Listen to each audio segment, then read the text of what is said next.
Coming to you live from a cabin deep in the heart of the Canadian wilderness. Turn down the lights, get yourself a drink, and let's settle in for tonight's broadcast.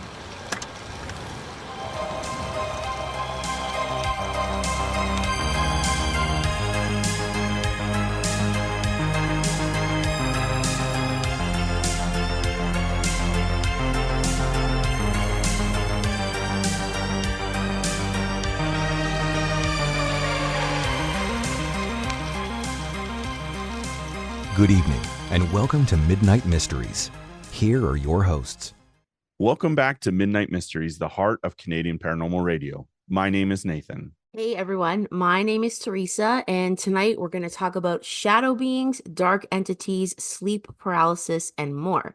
And if you want to learn more about these kinds of topics, join our community, click and follow, and hit subscribe.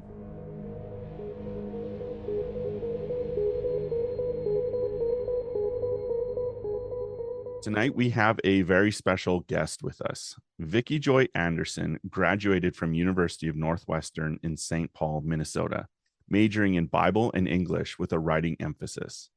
After many years in corporate management, Vicki Joy stepped out in faith to become a full-time author and speaker in 2019.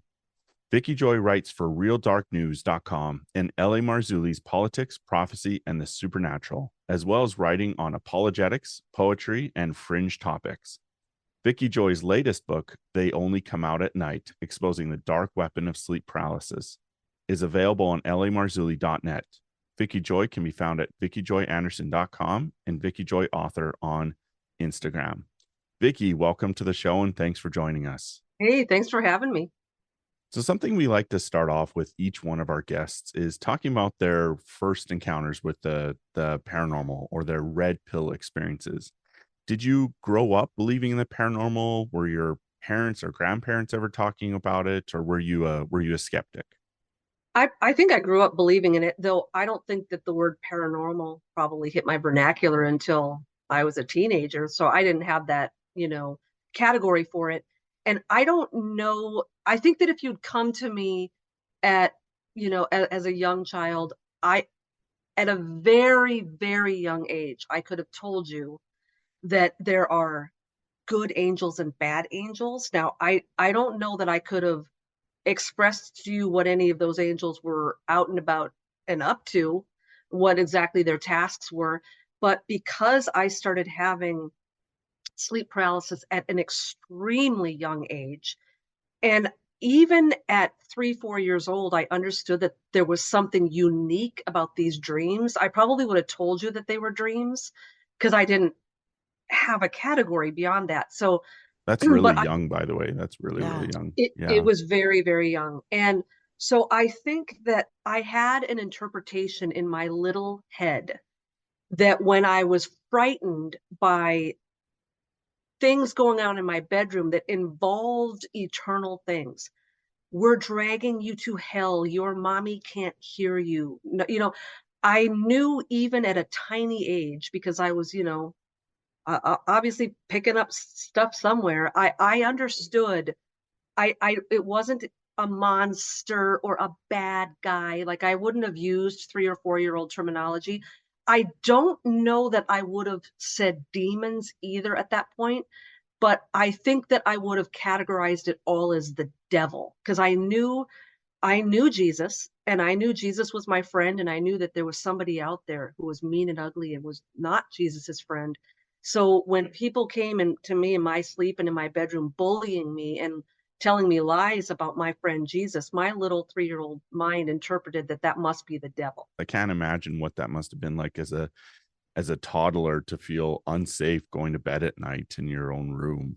Can you give us a rough definition of what sleep paralysis is? Sure. But just so the audience is all on the same page for those who haven't heard of it, what is the basic definition of sleep paralysis that you've come across in your research? Yeah, it's good. It's very good to lay this foundation.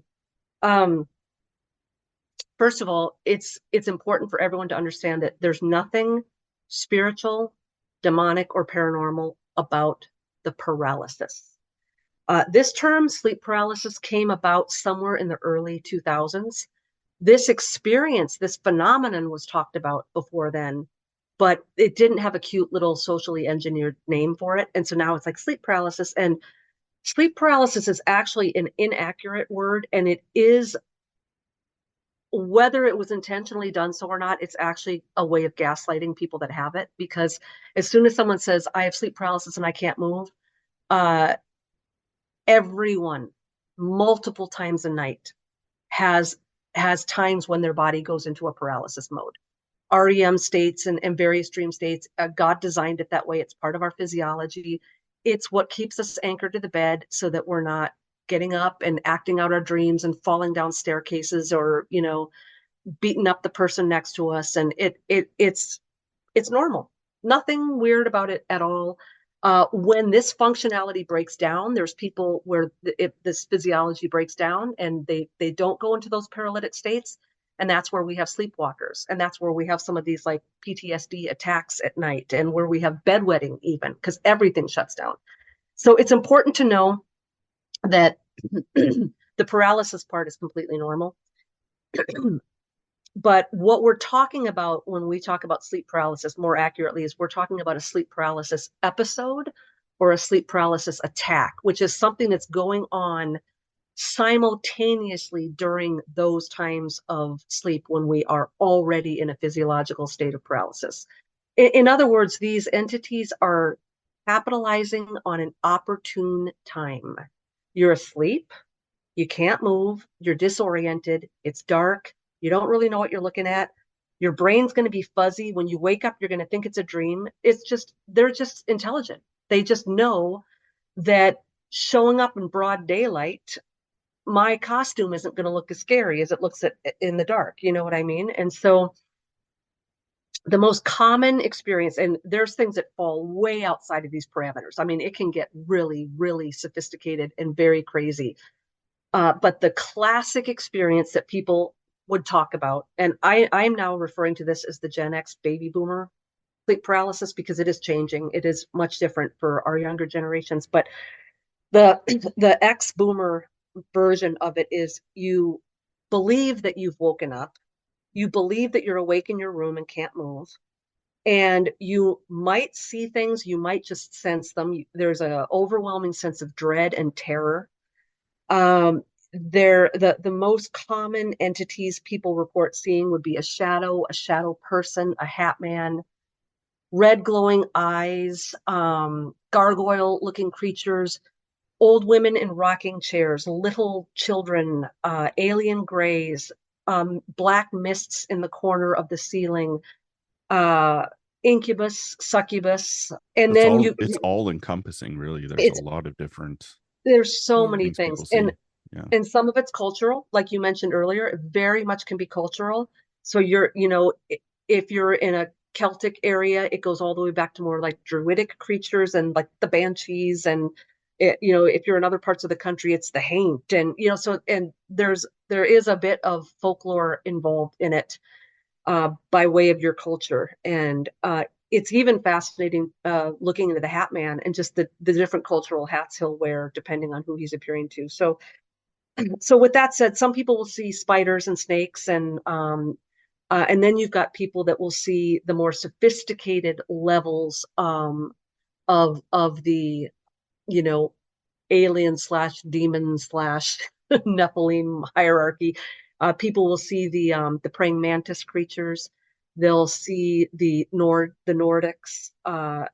People have told me about half animal, half human type creatures. Hybrid type chimera type creature. Yeah. Exactly. Yep. So, and I always tell people, if I don't happen to mention the one strange thing you saw, it doesn't mean that you're not having this experience. It's not ruled out. It's right. There's no end to this stuff. And a lot of people, it escalates into something more. There can be out of body experiences. It will morph into lucid dreaming. It can go into astral projection.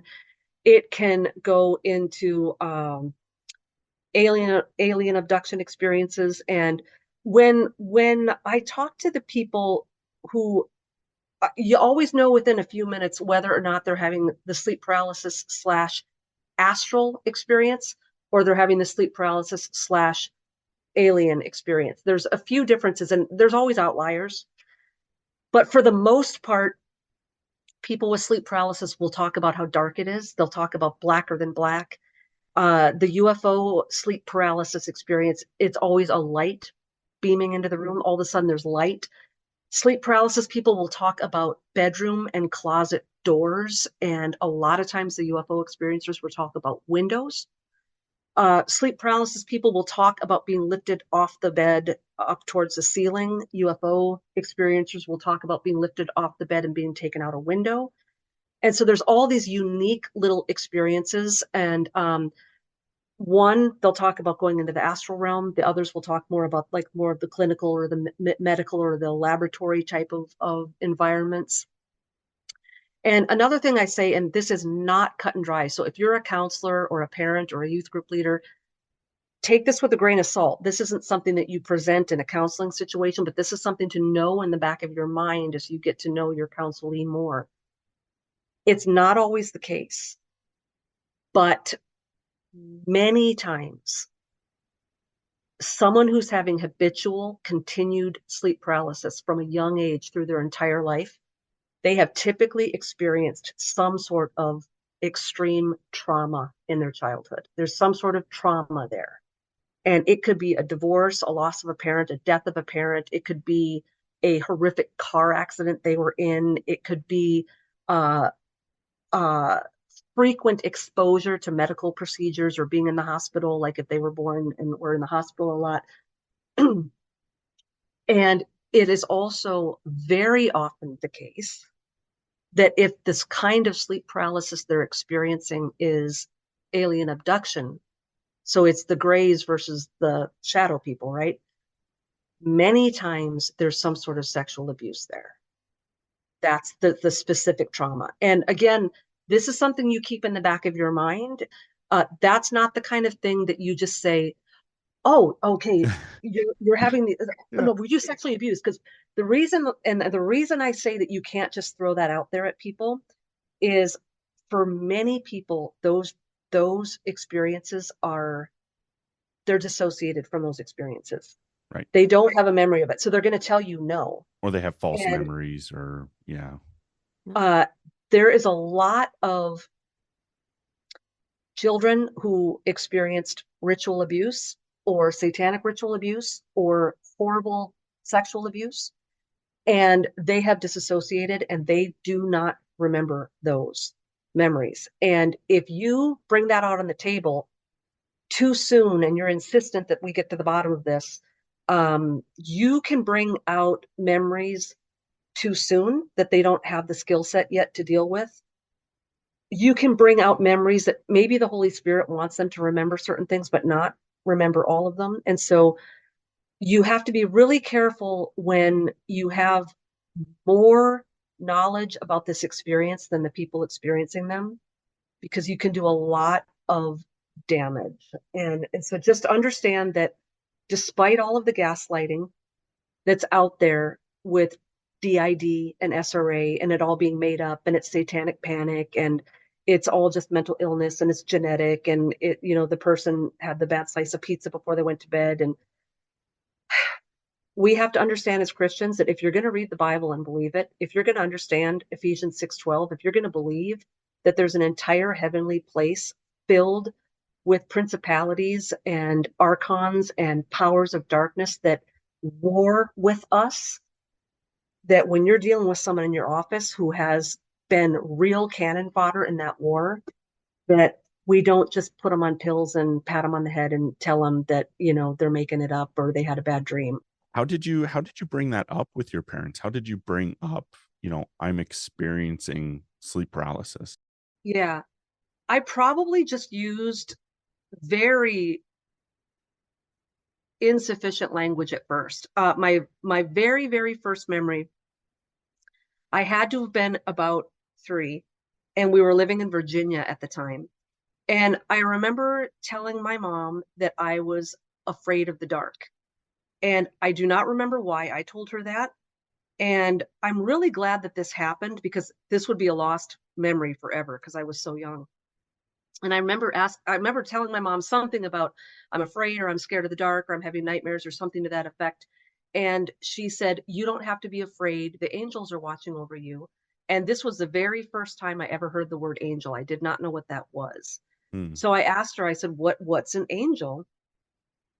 And because she was explaining it to a three-year-old, she left out key details that would have allowed me to comprehend really what was going on there. She said, "They're big and they're bright and they're everywhere." That's all she said.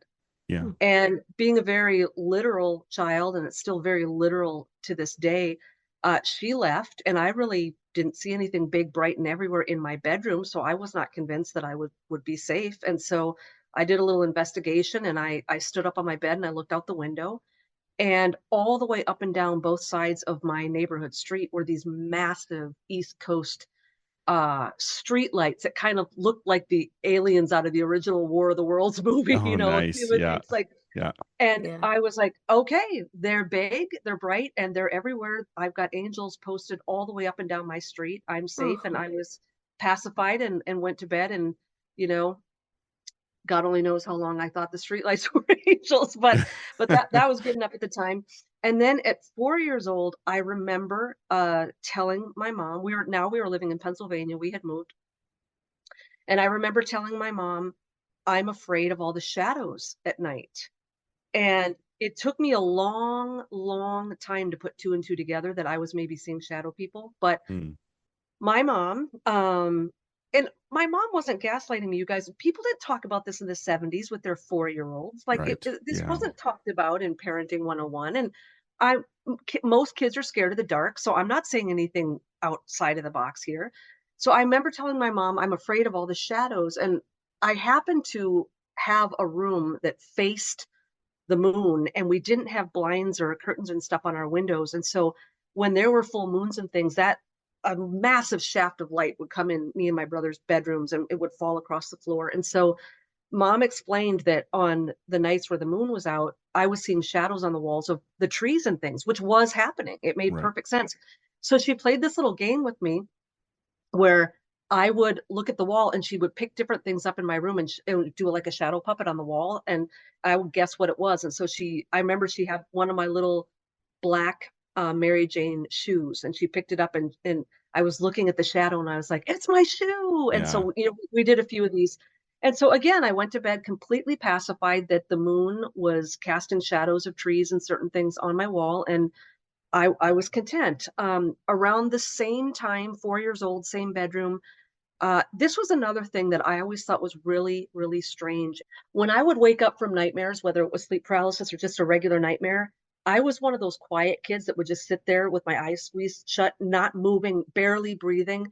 I wouldn't move. I would be afraid to move. I had like the freeze effect, and I would just like pray till I fell asleep. Like, I was not the type that was going to jump out of bed and run down the hall and go and tell them. There's no way, because there's Sure. 100 things that could have gotten me on the way. I would never have done that. And I was shocked how many times I would wake up from a nightmare and my mom would be right there standing at my bed and just know. Yeah. And wow. and so I would say things like, "Well, was I screaming?" And she's like, "No." And I would ask her later, like, "How are you always there?" And she was like, "A mom just knows." Like, she goes, "I would wake up and I'd go check on the kids." And I'm like, "You have no idea how many times I was in my bed praying desperately that you would come, and I would wake up and you'd Oh, be there." And so I always attributed it to, like, Jesus is being nice to me here. So mm, one night she was there when I woke up, and I was super freaked out, and I was like, "Can I sleep with you and dad?" And she's like, "No." And she's like, "Do you want to sleep with your brother?" And so my probably 5-year-old, 6-year-old brother at the time. And this was the only time in my entire life ever where I went and slept with my brother, because this wasn't like a common thing. Like, usually when I had a nightmare, I just gutted it out in my room the rest of the night. But that particular night, my mom asked if I wanted to sleep in my brother's room, and I'm like, yes. I was super freaked out. So we went into my brother's room, and it was one of those like full moon nights, and a massive shaft of moonlight was cutting across the middle of his room like a stripe. And laying perfectly in the strip of moonlight was a full-on Hatman. Oh, And no. yeah. I'm a kid, so I'm just like, "Mom, what's that man in the suit laying on Jeff's floor for?" And I can't get to the bottom of this story, you guys. I asked my mom before she passed away. I asked my mom about this through the years, dozens of times. Do you remember that time? I never got a straight answer out of her. Sometimes she remembered, sometimes she didn't. Sometimes she said she saw it, sometimes she said she didn't see it, and sometimes she said, well, I probably said that to not scare you, or I could never get to the bottom of it. But I asked her, what's that guy on Jeff's floor? He was in a suit. He was in like a brown pinstripe suit, and the hat was more of like a rounded kind of like, I don't, I'm not an expert on hat, like derby type. It wasn't the Sure. top hat. Yeah. And it wasn't a fedora. It was like this rounded kind of like Victorian bowler hat? gentleman. I've wanted to say bowler, and I wasn't sure if that was right, but yes. And the suit was brown. And what was weird about it was I didn't see his face, but I knew he was smirking at me. He wasn't giving me a mean look. He wasn't like trying to scare me. He was just smirking at me. And I said, Mom, who's the dude? And she said, oh, it's probably your dad, because my dad traveled for a living. And she said something like, he probably didn't want to wake anybody up when he got home. And I'm 4, so I'm like, that makes perfect sense why my dad would be sleeping on the floor in a suit, you know what I mean? You don't think about when your mom knows everything. Doesn't everybody's dad do that? Yeah. Right? I know, right? Obviously. And again, it was many, many, many years, decades before I realized, because of problems that my brother was having, that Hatman wasn't for me. That Hatman was in my brother's room and would have been there whether I had woke up to see it or not. And so I think those were the ways that I was communicating it to my parents before I was actually putting 2 and 2 together, that there were sleep paralysis experiences. And so once the sleep paralysis experiences started, what I would say to my mom is, I had another one of those dreams last night.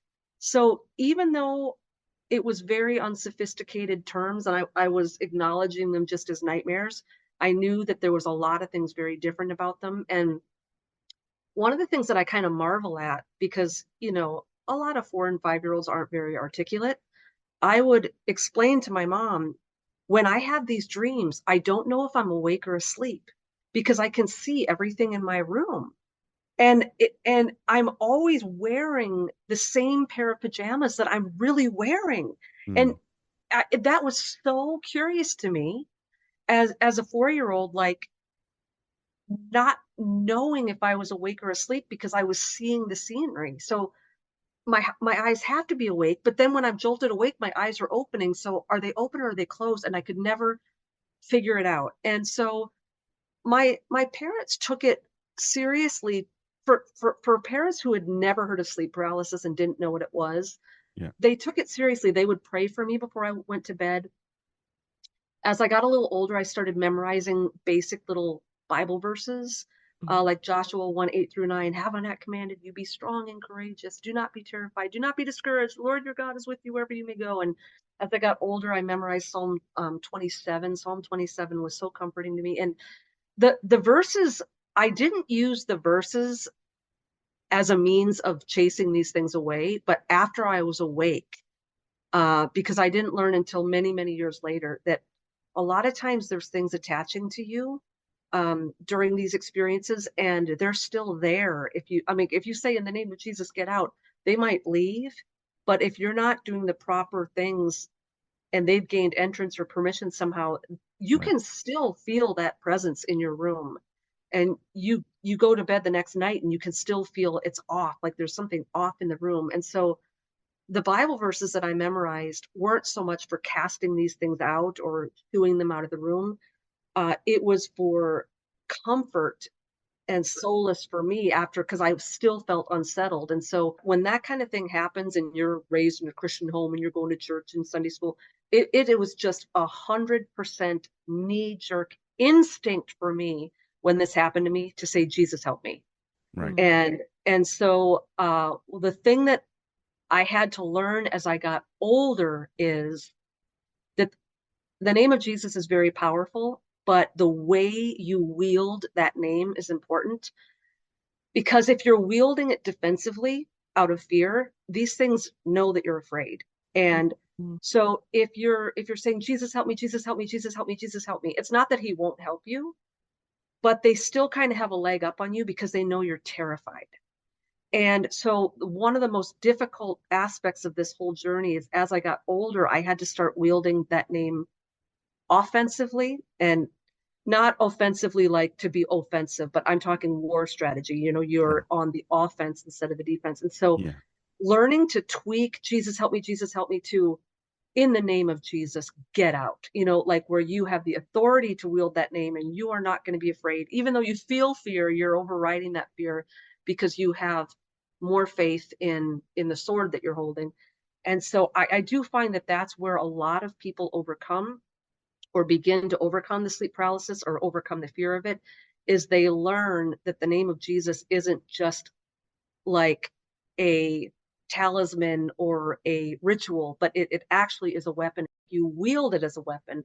If you take this into the real world, if you have some sort of weapon by the side of your bed, like a baseball bat or a dagger or something, there's ways that you can effectively defend your life with that weapon, and there's ineffective ways. So, uh, if someone breaks into your house and you have a baseball bat and you just throw the baseball bat at them, hoping it's going to hit them in the head and knock him out, if it doesn't, you've Yeah. now given up your weapon, right? Mhm. You actually have to hold that thing. You have to hold it tightly. You have to know the stance. You have to get within close, vicinity of this, and you have to know how to wield that thing. And so, throwing your weapon at someone and hoping it hits them in the head is not a real effective method of fighting back. So Vicky, it sounds like your parents did the best they could during this Yeah. time, given that it was the 70s and everything was either a demon or an angel, and that's Yep. all that was ever addressed. Yep. Now, when it comes to your brother, you had mentioned that the Hatman was in his room, and I've Mhm, heard different descriptions of the Hatman, like mhm. the bowler hat before or the wide brim hat. And Yes. it's interesting that even people in other countries seem to have those representations of him too. Now, what Yes. what kind of surprised me is you said, "Well, I realized it wasn't there for me; it was there for my brother." Did your Mhm. brother ever talk about these experiences at all, or share with you what he was going through? And if he did, was there sleep paralysis as well? What did that look like for you guys? Yeah. So when we lived in Virginia, I think I was 3 and he was 5. And my sleep paralysis and the things that were happening to me went completely unnoticed because my brother's situation was a more overt crisis situation. He had night terrors, and night Mm. terrors and sleep paralysis are not the same thing. There are differences. And with night terrors, unlike sleep paralysis, where you can't scream and you can't move, night terrors, the people are screaming and Mm. yelling and kicking and thrashing. And people with sleep paralysis can usually give a very clear description the next day of what happened and what they saw and what they smelled and what they felt. And someone with night terrors will most often say that they have no memory whatsoever of screaming, of being smacked awake. They don't have a memory of a bad dream. And that's pretty Uh, common. Like they almost have to be aggressively shaken awake or yes. something. Okay, yeah. Yep. Yep. And another interesting thing, difference between sleep paralysis and night terrors is, with sleep paralysis, you're anchored to the bed, you can't move. Uh, a lot of people with night terrors sleepwalk. They tend to go hand in hand. So he was having a lot of night terrors on a near nightly basis, and he would have no memory of it. My mom, same way with me. She would wake up and have this intuitive feeling, and my brother would be not in his bed, and he'd be out in the street sleepwalking in the middle of Oh the road. wow. Whoa. Yeah. Yeah. So anyway, we never really heard anything more about that after we moved. Like my brother didn't talk about it. He didn't say things. And even the times where I might have shared a nightmare or something that I was having, he never piped up and said, "Oh yeah, me too." Like he didn't say anything like that. But this isn't just boogeymen hiding under the bed to scare kids because they get their jollies and it's just super fun. Like, even like when we're young, like when you scare people, you just laugh your head off, and it's like fun. And I used to just think some of these things are just little imps. They just like to hide under the bed and say boo, and then they just laugh hysterically because these stupid little human beings fall for it every time. And It'd scream Uh, and cry and yeah. exactly. And then I started to realize that some of these entities have a much larger agenda. And especially when you start looking into the UFO abductee stories, um, which not every not every sleep paralysis experience is a UFO experience, but I can pretty much guarantee you that everyone with a UFO abductee experience has sleep paralysis. I can Mm. pretty much tell you it's going to be that way. And I'd like to touch on this for a quick second, if that's okay. please, please So do. when I was going through my counseling courses, they're very conservative, and in a couple of the books they referenced in some of the deeper sessions you get into, you might end up starting to cover UFO abduction experiences or sleep paralysis. And a few years later, I ended up becoming a field investigator for MUFON and spent years taking down sighting reports and people's experiences. And I never made that connection between sleep paralysis, shadow entities, the Hatman, and sleep paralysis and abduction phenomena, which is so bizarre. I never made that connection. But it's always shocked me how much science and modern psychology is willing to ignore the direct parallels to, this supernatural or metaphysical or paranormal, whatever you want to call it. Even in the DSM, the Diagnostic and Statistical Manual for psychologists, there's things like Wendigo psychosis, which we've gone over before, and Mhm. other beliefs which talk about possession and acting out. And it's just so interesting to see how far people try and move out of the way to ignore the correlation or connection to the spirit world, as it Yes. were. Yeah. For you, Vicki, I don't want to pry inappropriately at all, but you had mentioned that the majority of people who experience sleep paralysis had some sort of traumatic thing happen to them. And again, I think you said that doesn't mean everybody has, but you said the majority of cases do. Did you experience anything traumatic, or your brother experience anything traumatic that contributed to that? Yeah, I did. I'm not real sure about my brother. Um, though I do have some suspicions with him. Um, with me, so I'll just lay the groundwork. I was born and raised in a Christian home, went to church since I was in the womb, it was Sunday morning, Sunday night, Wednesday, like the whole shebang, right? My parents were in love. They met at 17, engaged at 18, married at 19. They were married almost 47 years until my mom passed away in 2013. There was no like classic dysfunction in the home. There was no alcoholism. There was no affairs. There was nothing like that. It was very like leave it to Beaver. But I was born with a birth defect. So from day one, there was drama in my life, right? So I come out of the womb and I'm immediately separated from my mom and put in some sort of incubator. And my mom went home a few days later. I was in the hospital for a month by myself. And, Wow. mom would come on the weekends because this was the 70s and it was a traditional home and we had one car and my dad traveled for a living. And so my mom, I don't even think my mom had a license at that point. So she could only come and visit when my dad was home and had the car. And she had a 2-year-old to take care of, so she couldn't.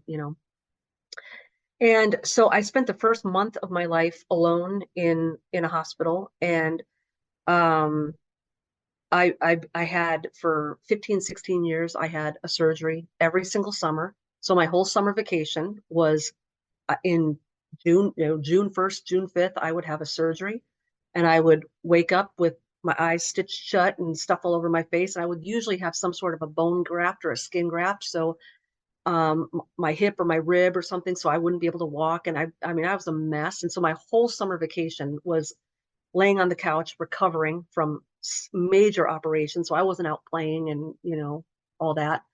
And then I would go back to school 2, 3 months later with all of the signs of surgery still showing on my face because those bruises and black and blue marks and swelling do not go down quickly. And we moved a lot too because of my dad's job. So every like 2 years, I'm at a brand new school having to re-explain all this to these Mm. kids.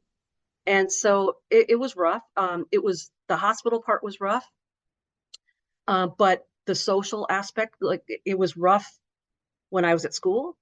And it was rough when I was not in school, because then I was at a doctor's office or I was in the hospital.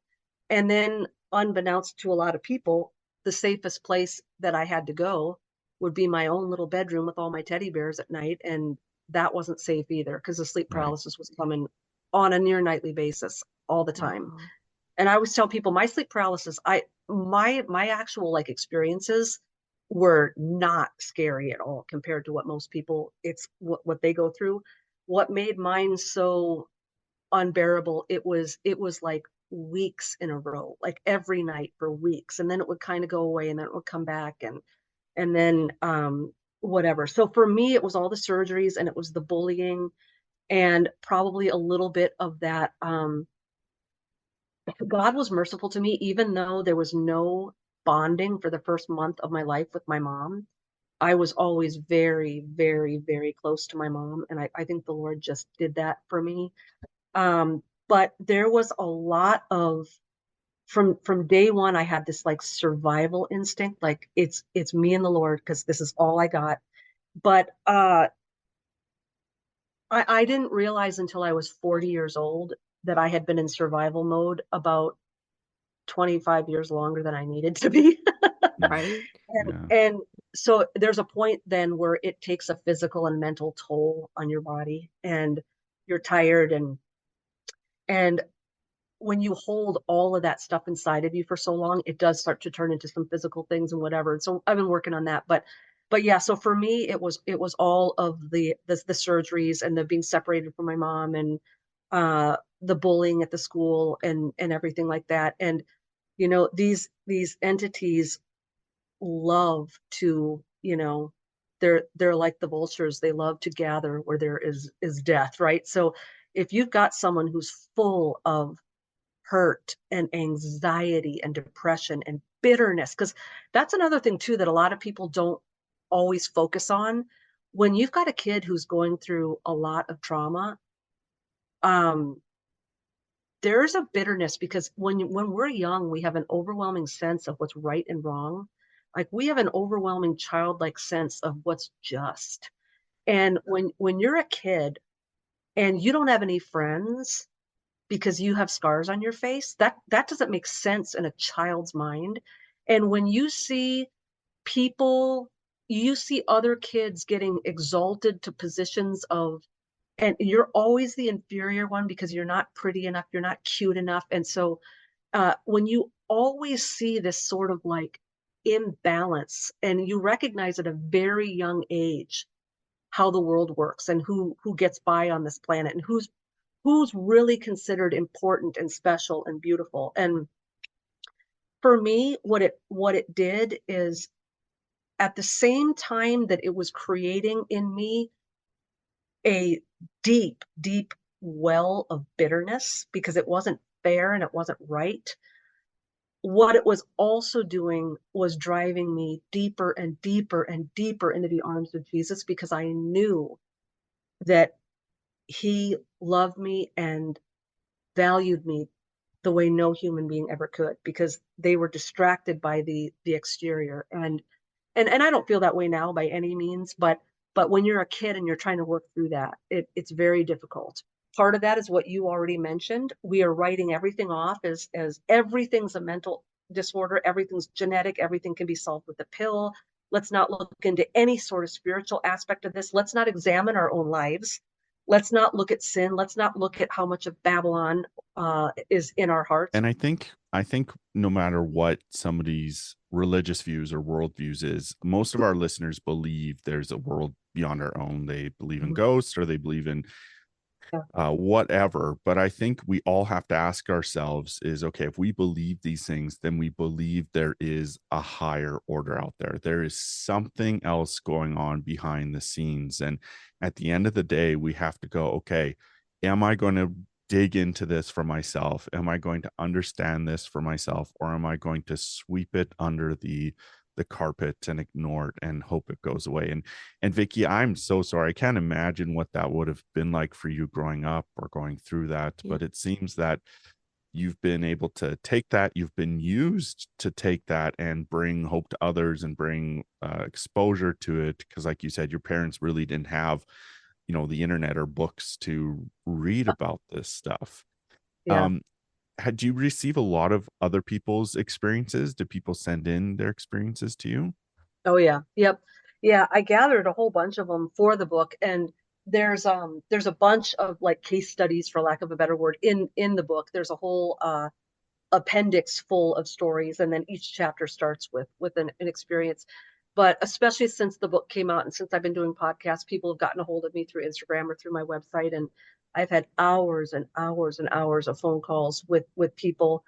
And yeah, it's so fascinating to see this all kind of come out of the woodwork now. And you know, for the longest time, people didn't want to talk about this because in the old days, if you brought this up, you were either mentally ill or you were schizophrenic or you were demon possessed. And so you would either get put in a straitjacket, locked away, highly medicated, frontal lobotomy, or you would get some sort of exorcism ritual done over you. And another reason why a lot of people didn't want to explain this to people is, and again, this is not for everyone, but there is usually, more often than not, there can be varying sexual aspects to this.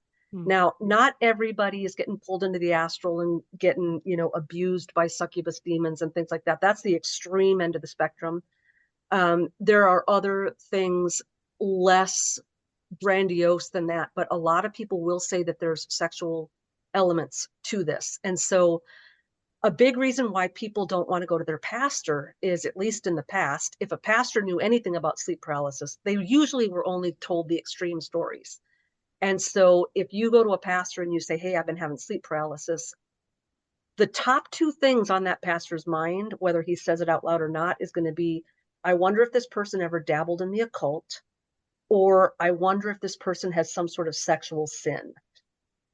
And so if you never dabbled with the occult and you haven't dabbled in sexual sin, it's kind of the end of the road for you by way of getting any help in the church. And so this is another huge reason why I wrote the book and why I love talking to pastors and youth group leaders. It's like, we've got to get a more sophisticated, multi-leveled understanding of this, so that when people leave having finally admitted this to someone, that they don't leave in shame, or they don't leave regretting that they had told someone. Or now Absolutely. every time I come to church, the pastor's wife is giving me the side eye, you know what I mean? So like we gotta we need to better equip the church to understand that some of these doors that got opened might not be that person's fault, especially if they're a child. It could be something in the ancestry.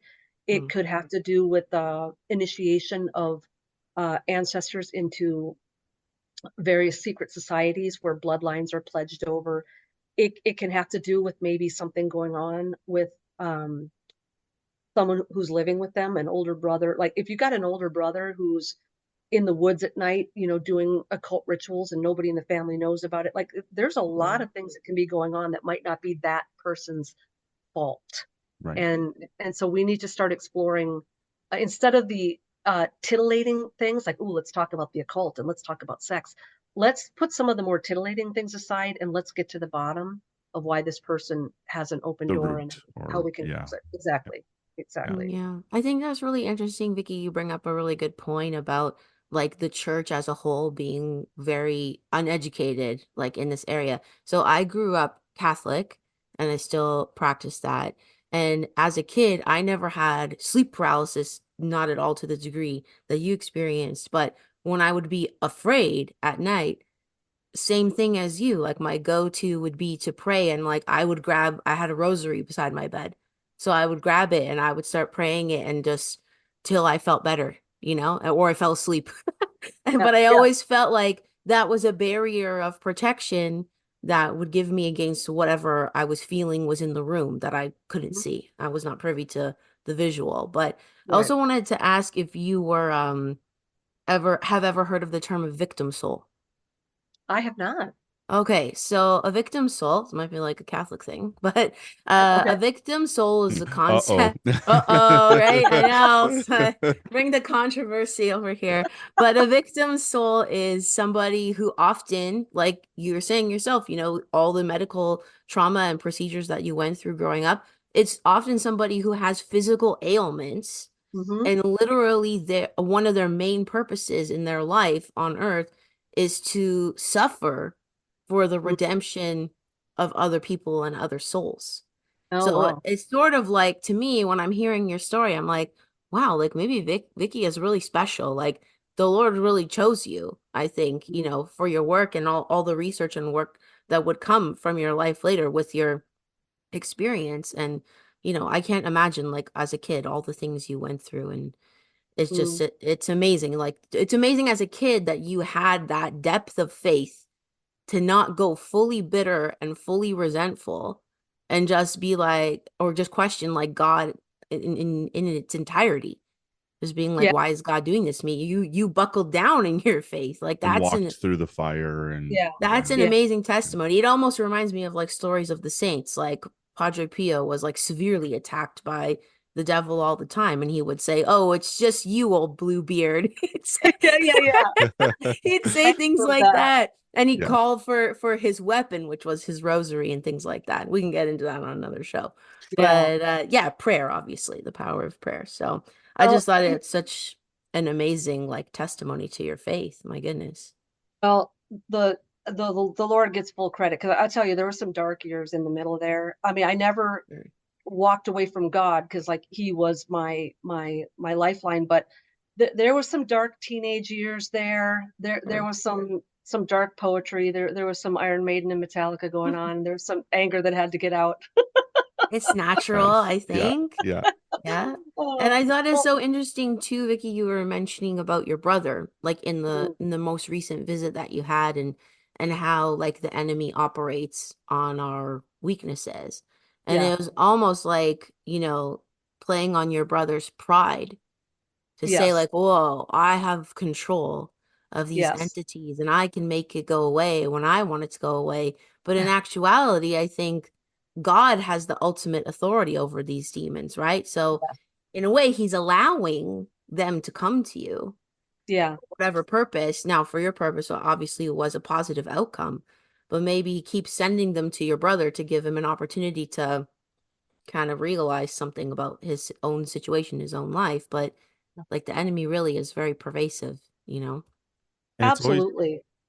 yeah, it's always astounded me how, people think that and there's instances when we use these things as tools. I look at crystals, for instance. They're used in calculators and they're used in cutting Mhm. materials and all sorts of other things, but it's always amazed me how people think, and I may have mentioned this in a previous episode too, people think that their $25 crystal is going to ward off these cosmic beings from Yeah. other dimensions. And it's like, okay, Yeah, maybe it brings some temporary relief or something like that, but really, where do you get this power from or these notions from? And again, that's something we have to ask ourselves as we deal with entities like this or topics like this. Hmm. yeah.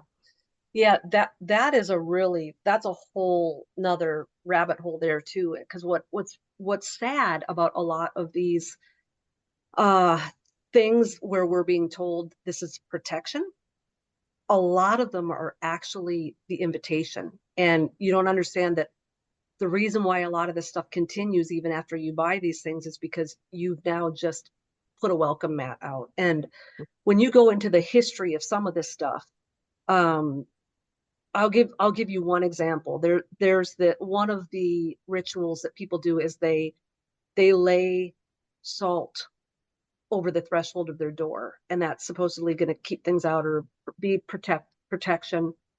And if you go to the Passover where they put blood on the door, there if you study threshold covenants, which are not only all over the Bible, but they were practiced all over the world up into the mid 1800s. So they've really only fallen out of culture in the last couple hundred years. Um, when you put blood over the threshold of your door and someone steps over it, you've actually entered into a blood covenant with them. You are telling them you are now a blood-born member of my family and you are welcome in my home. Now, as we progressed through time and life got more civilized and less gory and homes got more beautiful and you didn't want slaughtered blood all over, there were substitutes for blood. And salt was one of them, because salt and blood are all like, they're the lifeblood of us. Like if we don't have our blood and our salt. So if you put salt over your threshold, but those entities are already in your home and you haven't properly gotten rid of them, you're actually now covenanting with blood to protect those things as a member of your own house. And so these things shouldn't be trifled with. There's certain things that they're actually invitation rituals. They're actually threshold covenants that you're making with these things that are going to make it even harder to get rid of them. You can still get rid of them, but you're going to have to go through way more hoops. And I do talk a lot about that in chapter 4 of my book. We talk about the threshold covenants. This isn't just some like historical little tidbit that like, oh, that was interesting. I got some little goosebumps. I'm telling you that an understanding of the threshold covenant will blow wide open your understanding of this sleep paralysis agenda. Not to mention the fact that it's going to make the Bible a lot more fun to read too, because these covenants are all over the Bible. And when you start seeing them, it just adds facets of understanding to the stories. It's in the Last Supper story. It's in the woman at the well. It's at where they all grumbled at their doorsteps in the Old Testament. These covenants are everywhere and they're binding. And we don't understand them anymore. We don't practice them anymore. But the spirit realm, which is excruciatingly legalistic, they're still operating under the threshold covenants. And if they can trick you into binding yourself into a threshold covenant with them, which is why these sleep paralysis entities show up at the bedroom door, or why they're bringing you up to the astral because you're crossing a threshold. These are actually covenants being made. And that's why it's super easy to say, in the name of Jesus, get out, and they'll leave. But the reason that they keep coming back over and over and over again is you're actually in a covenant with them. And breaking a covenant it is possible. It's doable. But breaking a covenant is a lot harder than just bringing some sage in or praying a prayer over your property or saying, in the name of Jesus, get out every time they come.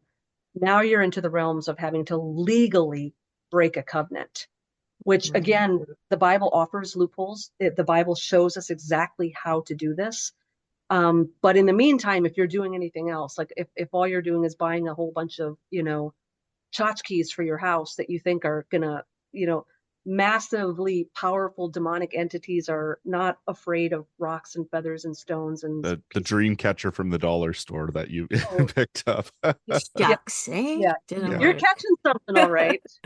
Yeah, exactly. That's interesting too, because like it's a physical mirroring, I think, of even like the sexual or physical trauma that you're talking about that's often associated with these experiences. It's like, entering into your physical space or your physiological space, I guess.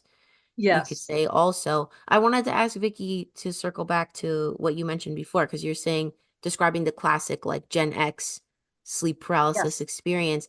Does trauma, or the modern trauma, I guess, change how the younger generation is experiencing sleep paralysis? Because I feel like we live in a society that is designed to be emotionally traumatic in many facets for especially children. So I wonder if you have any insight on people's stories as of late. Yeah, I'm really glad that you brought that up. I don't know that I've ever had the opportunity on any podcast to explain this particular aspect of it, and it is so important. It's not just that the younger generations are experiencing a different kind of sleep paralysis. But what you just brought up is important too. Everybody wants to find their identity, and it's always been that way. It's part of the human existence. And whether that identity is, I'm going to get married someday and be a mom, which is kind of like the classic one that we grew up on, but it can be like, I'm going to get this particular job title, I'm going to go to this particular school. And you see the importance of identity all over everything we do. People invest their entire lives and all of their money obtaining something that they wrap their identity around. And I'm not saying that this is a bad thing either. Where it becomes bad is when you tell an entire generation that their identity, the most important feature of what they should focus on, and it should be the whole point of their TikTok account. And if they become an author, it's what you write about, and all the t-shirts that you're buying and the jokes that you're telling. Now we're telling the younger generation that, hey, if you don't have some sort of extraordinary talent, or if you're not rich, if you don't have some massive thing to build your identity around, you can build an identity around your physical and mental diseases. And you can be important because of your wheelchair. You can be important because of the scars on your face. You can be important because you have high anxiety. And I understand how that would be appealing, especially to a young person, where a lot of us, we don't come into our identity until we're almost adults. And I mean, some of us spend our whole lives like finding that identity. And I some still of us don't are, know. yeah, I know, right? Right. And so here's where it gets dangerous. If you're putting all of your eggs in the basket of your trauma, Mhm. even if this generation has managed to make trauma look cool, the fact of the matter is, when we have trauma that we're not dealing with, we're not really looking to be healed from it. And now we'll never look to be healed from it because I have 1 million subscribers and I'm selling merch and stuff. And I can't get rid of my trauma now because I'm profiting off of it. So what's unfortunate about that is when we don't heal from the trauma, it builds and it builds and it festers and it hides and it turns into this mental, emotional, spiritual cancer that eventually will come and get us. But there's also this aspect. So Robert Monroe, who was like the father of modern astral projection, right? He started the Monroe Institute. He's the one that trained the US military how to remote view, which is just a weaponized version of astral projection. He, in his Far Journeys trilogy, coined a term called loosh, okay? And if you Google loosh, there's all sorts of crazy stuff up there. And it's a lot of stuff about like aliens harvesting human beings, not as food, but as energy, and how the power of the spirit realm, the way that they power all of their engines is through all of the collective human energy, Yes. which is negative energy. So it's trauma, it's death, it's fear, it's pain, it's divorce, it's miscarriage, it's misery, it's rejection. And this, I believe, is why so much of our media, fiction and nonfiction, is fear mongering, because it creates collective fear, collective paranoia, collective anger, collective, division between people. And what they're really doing is they're garnishing the big power plugs they need to run their machines. And the occult knows this. The way the occult harnesses power, the way they call forth demons, is through rituals that basically conjure up terror, fear, bloodshed, all sorts of things that they like to congregate around. So whether you call it loosh or, some religious people, they don't like terms like energy. It sounds too new age. Collective human emotion. Okay. This is just the way it is. And we've all experienced it.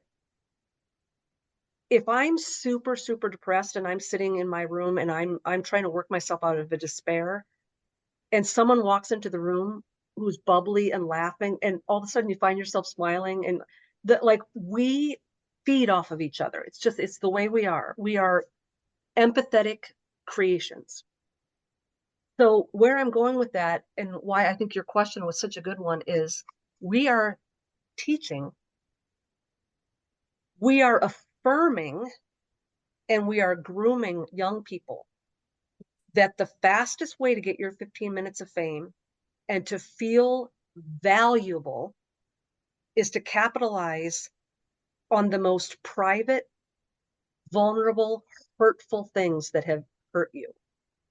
So nothing is off limits now. You can go online and tell the world about all the horrible things that used to only be told in the confines of a therapist's office. Things that used to evoke, we're boasting in our brokenness.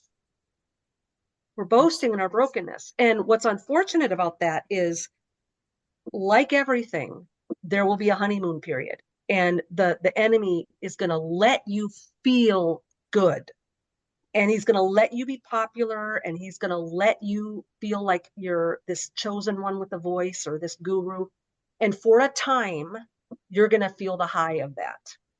Unfortunately, what's happening is you're creating an environment in your mind and in your heart and in your body and in your home and amongst your friends and those you fellowship with of the lowest of human emotions, the most base emotions, which what you're doing is you are creating an atmosphere of welcome for the entities that enjoy sitting in those spaces. Yes. Well, and it's interesting because there's a counseling principle called familiar hell over a unfamiliar heaven, and how people who are stuck in trauma and abuse, it's a familiar hell to them, and an unfamiliar heaven sounds scary. So it's already difficult enough for people try and make their way out of trauma or generational trauma. But then when you start praising it and when you start basking in it and profiting off of it, it just makes it even more difficult. And you look at a lot of these big influencers or TikTokers or even celebrities who have ended up committing suicide, and you look at some of their live streams or Twitch streams or whatever they've done, and they've just kind of making light of their current trauma. And there is something to be said about healthy dark humor, but that's supposed to happen once you've processed through it, once you've unpacked it, right? But Yes. there's another good quote, which is show people your scars, not your open wounds, right? If I'm up on stage as a pastor and I'm like, oh, and this isn't true, by the way, but if anybody's up on stage as a pastor, public speaker, and they're like, oh, I was struggling with suicidal thoughts this morning, immediately it's like, oh my goodness, what are you doing currently trying to lead people or talk to people through this? And I think that's where a lot of our younger generations, Gen Z and millennials, have gone awry. Yeah. I've noticed it too. So like I'm born in the 80s, right? So I'm just like a shade younger than yourself.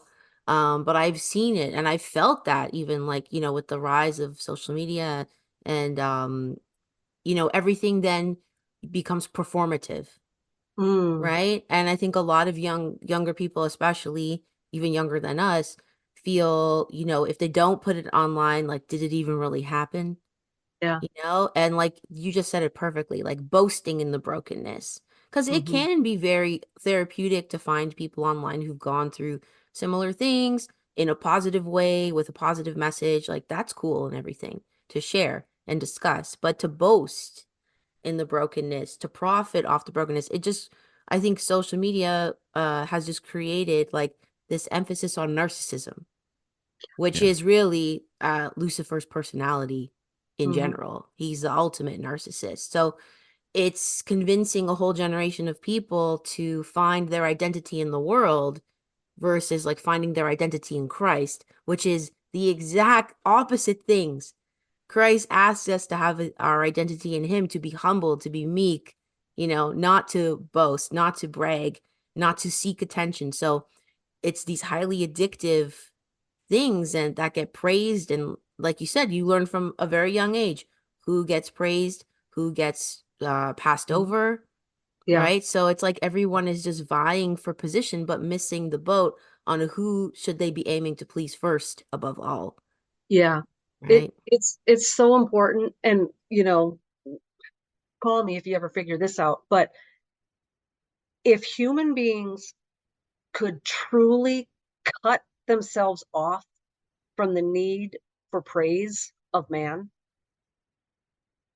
we would be a completely different race of human beings, because fear of man and praise of man, like what other people are thinking or what we think they're thinking or what we want them to think, or trying to micromanage how they think or wanting to control how people think, and all the things that we're doing to try to get that praise, uh it's so self-destructive. Because another thing too is it's not satisfying. I mean, you can have someone telling you all day long how wonderful you are, and if those wounds aren't healed, it just bounces right off of you. It doesn't mean anything to you, even when you hear it, and then it creates an even larger appetite for it, and we get it's sad what social media is nurturing. It's opening up a wound that will never close, if that's where we're looking for our identity, and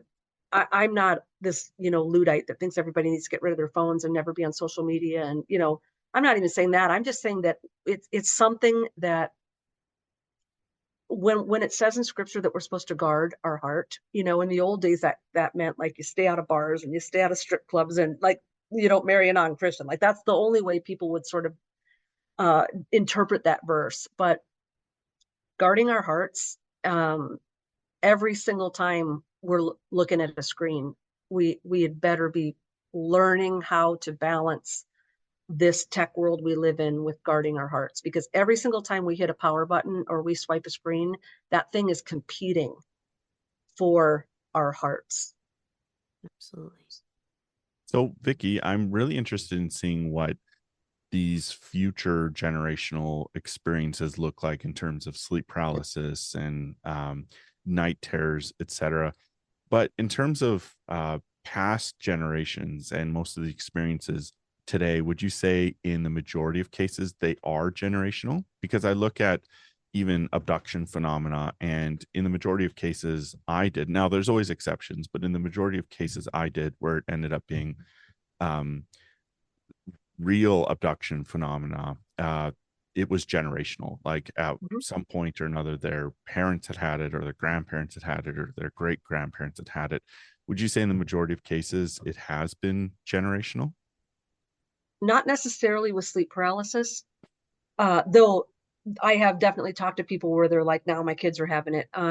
But you also, because the enemy loves to isolate, and when you have a phenomenon that isn't as well known and well talked about as the UFO experience has up to this point in time, the enemy also loves it when someone steps forward and says, I'm experiencing this horrible thing, and no one knows what they're talking about, because then they're utterly alone. So it's not necessarily as much of a generational thing as it is in the UFO experiencing world. But with the UFO experiencing, it is often generational, because oftentimes we're dealing with people who are in generational military, generational secret society, or generational occult families. And those are all families that know how to open these doors.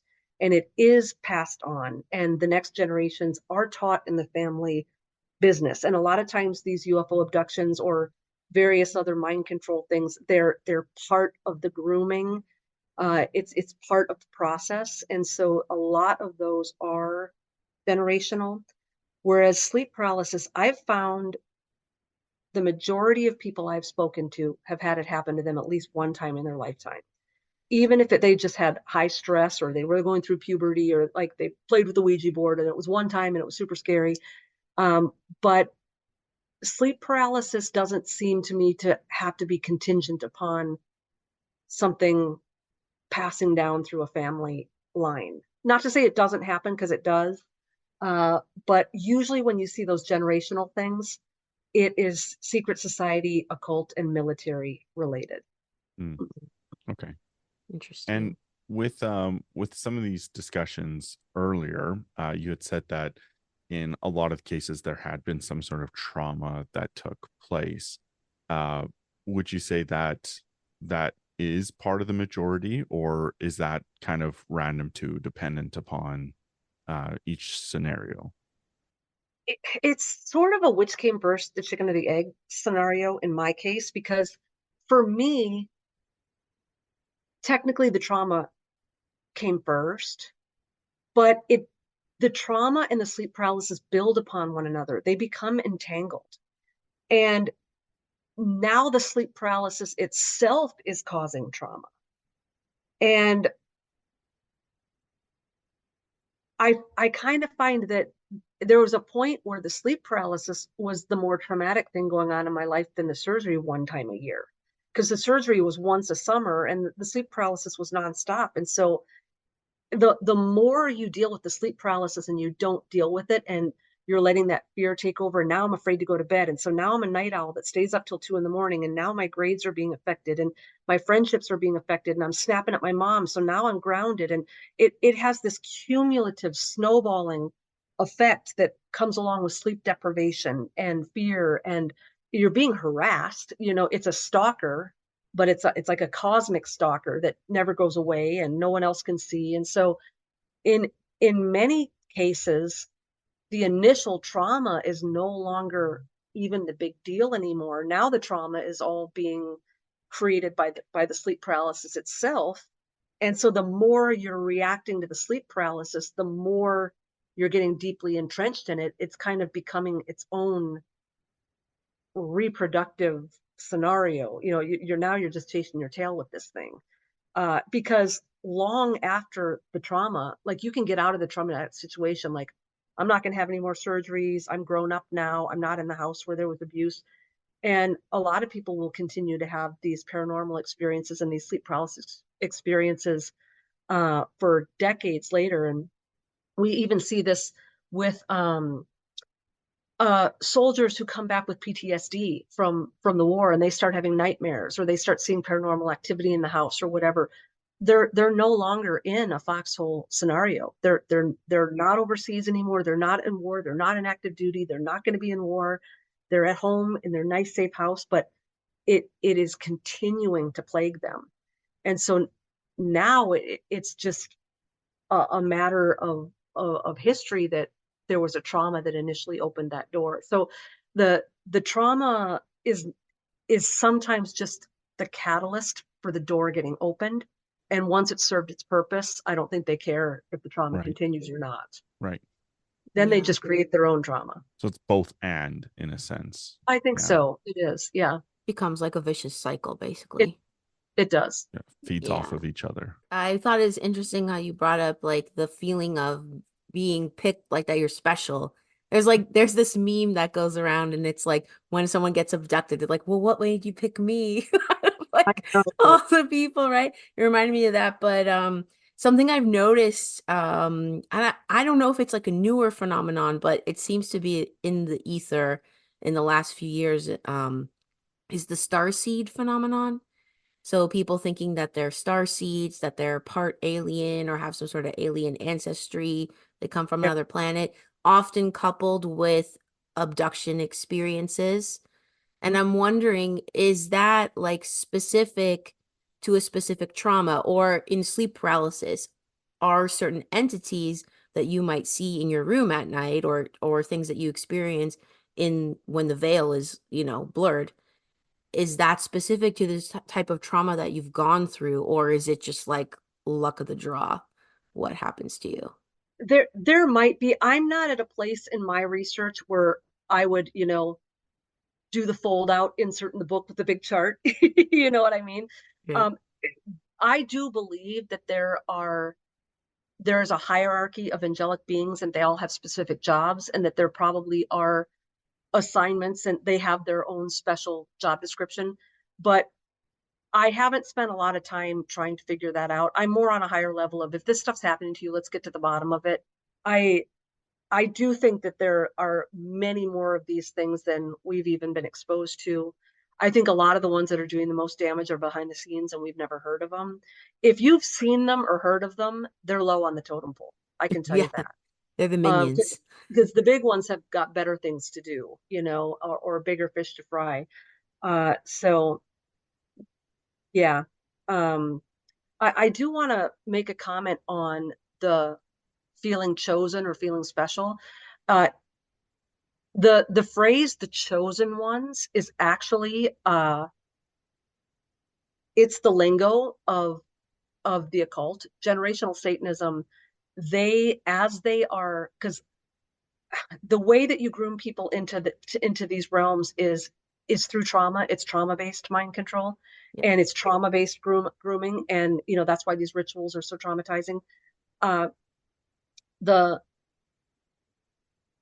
way that they coach people through the trauma and through the pain and through the rituals, and the way that they are trained to dissociate so that they can handle more trauma and more pain, is they're told, you're chosen.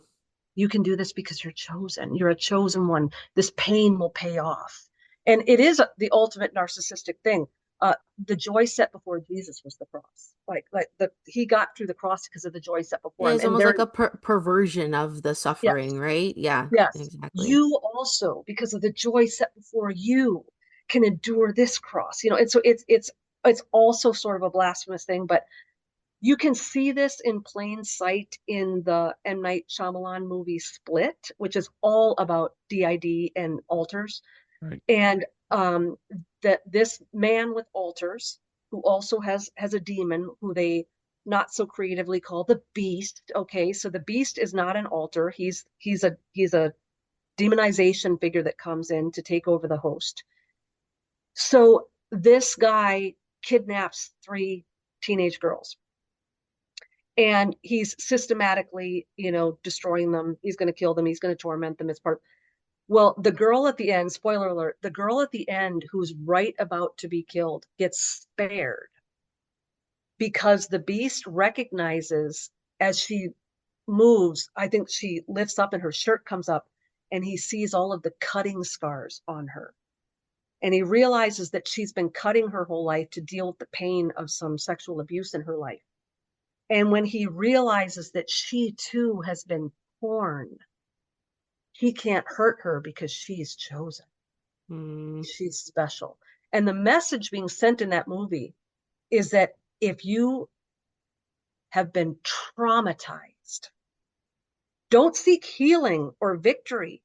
Don't be an overcomer. You're special because you're broken. Yeah. And if you overcome your brokenness, you will no longer be special. That's the message, and it's all over social media, and it's all over the movies, and it's all over everything. And so I just, if anyone out there has this love-hate relationship with your paranormal encounters, your sleep paralysis, your UFO abductions, and you're being told that it's all going to be worth it in the end because you are super special, and you're not going to be special anymore if this goes away. Now you're going to just be a plain, boring person that doesn't have visitation stories to tell your friends anymore, or you don't have something that's going to sell crystals or t-shirts on your extremely lucrative New Age website. And now you're just going to be a nobody, and you're going to be having to go back and get your boring job like everybody. You're going to be like everybody else. These are the ways that they keep sucking people in, and they keep people stuck in these places, even though their lives are falling apart and they're on anxiety medication and they're having paranormal experiences and they're not sleeping at night. And there's all of these horrible negative side effects. There's a payoff, and they don't want to get rid of the payoff, and they don't want to go back to being a boring, normal person. It's pretty hard after you've been convinced that you're a god to go back to being a normal human being whose alarm clock goes off at 6 and you got to go and show up for your waitress shift. I get it. Like, once you've tasted that cosmic celebrity life, who wants to go back to being a normie? But what I'm telling you is that's the way they suck us in. You're chosen. You're special. It kind of reminds me of Stockholm syndrome in a way, yes. right? Oh, right. Yes. And I believe oftentimes the yes. physical and the paranormal or supernatural world mirror or reflect each other. And so anybody who's feeling challenged by what we're talking about right now, look at Stockholm syndrome when you get kidnapped and you develop a bond with your kidnapper or the person who's taken you captive, and there's almost this special dynamic between the two. And I think there's a difference between destigmatizing something or bringing something to light so people don't feel as alone in the struggles versus being like, you're okay exactly where you're at and you don't need to deal with it. right? Mm, Whereas Yeah. destigmatizing it says we can walk through this together, we can support each other and encourage each Right. other. Whereas that victim mentality relationship with your captor is not. It's just keeping you where you're at. if the most important thing to you is knowing that you are extremely valuable in someone's sight and that they love you and that they would lay down their life for you, they love you so much, and that there's a plan and a purpose for your life, that's all in scripture too. It's not the same package as the celebrity package, but if at the bottom of all of this, if at the root of it for all of us is that we just want to know that there's one person rooting for us, who's always going to stick up for us, who loves us dearly, who thinks we're beautiful, thinks we're special, has a plan for our life, has wonderful things in store for us. That is all being promised to us. It just doesn't look as glamorous as the Plan B package that the enemy offers, which is so much more glamorous and so much more titillating to us in our here and now mentalities. I can tell you that every single person on planet Earth is a chosen one. You know, you're special just like everyone else, right? Yeah. Yeah. But the fact is, um, we all have an opportunity to be adopted into the family of God and to bear his name and to live for eternity as a kingdom of priesthood. Like, he's offering us all those things too. It just doesn't, it's just not being packaged in the Hollywood celebrity wrapping. Well, and it's It looks different. in this life or the next life. Like, not a lot of people think about their eternal life. We just see what's right in front of us right now. So, And the yeah. celebrity package you're almost referring to reminds me of like a credit card, right? It's like, oh, you can use all this right now, but there's interest Gotta that's pay accumulating, or later. there's you gotta, it's not free. Yeah. Exactly. So good. Yes. Absolutely. Well, Vicki, we really appreciate you joining with us today. I can confidently say we'd love to have you on in the future too. Um, is there any other type of paranormal phenomena you're interested in or enjoy having conversations about, even without your research or personal experiences? Hmm. Well, I never thought that I would be the type of person that was interested in the UFO phenomenon, but so many of the people I've gotten to know and talk to and counsel with and hear testimonies of have been UFO abductee survivors because they have sleep paralysis. And so there is a lot of overlap. Another thing that I am really interested in, and I'm just on the near fringes of getting into this sort of research, is the the integration now of technology, frequency, and AI, and its inextricable link to the Yes. paranormal experiences that are now coming up in the younger generations. When I say that the younger generations are experiencing a different kind of sleep paralysis, it's because when they have these experiences, they're not paralyzed and they're not asleep. It's virtual reality without the glasses. They're experiencing these things in real time, wide awake, because the altered states of consciousness and the vibrational aspects of the astral realm that used to be necessary for a human being to connect to that world is now available in the waking hours because of the frequencies and the 5G and the technology. And you no longer need an altered state of consciousness or a drug or melatonin or ayahuasca or hypnotism.